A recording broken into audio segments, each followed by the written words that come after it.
À vous, bienvenue à cette nouvelle Minute Sérénité. J'ai encore envie de vous parler de confiance en vous aujourd'hui et de vous parler de Mel Robbins ou plus particulièrement de sa règle des 5 secondes. Je ne sais pas si vous connaissez, c'est un principe tout simple de ne plus se laisser le choix pour passer à l'action.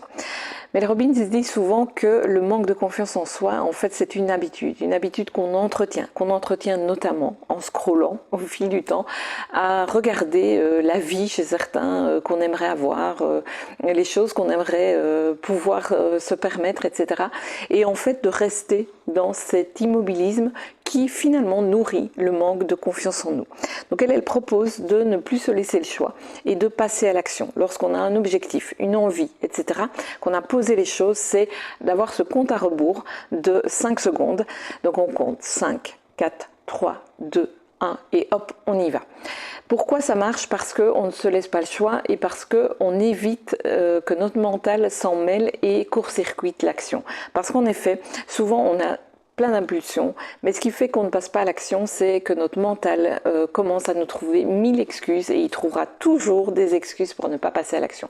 Donc ne plus se laisser le choix en ayant ce compte à rebours et comme finalement un petit jeu, de commencer par des petites choses et puis le pratiquer au quotidien fait que vous allez rentrer dans une dynamique. Ça marche également parce que le mouvement entraîne les prochaines actions. Donc la mise en mouvement, c'est finalement souvent ce qui nous manque.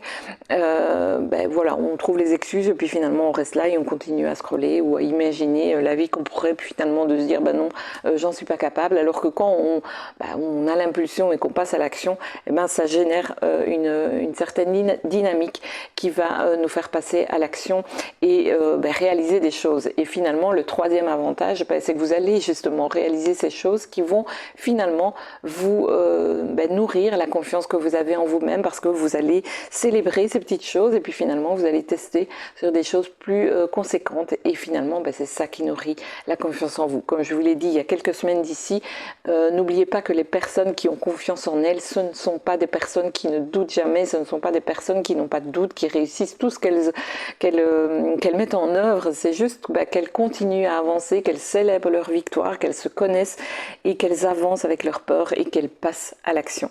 Alors je vous propose de tester ça et si vous connaissez d'autres personnes que ça pourrait aider, n'hésitez pas à partager cette vidéo. Comme d'habitude, n'hésitez pas à la liker, à faire vivre ce type de contenu. Et puis n'hésitez pas non plus à aller télécharger votre guide 100% gratuit. Oui, conseils pratiques pour s'apaiser. Les liens sont en description de cette vidéo. Et je vous souhaite une très bonne journée et je vous retrouve la semaine prochaine.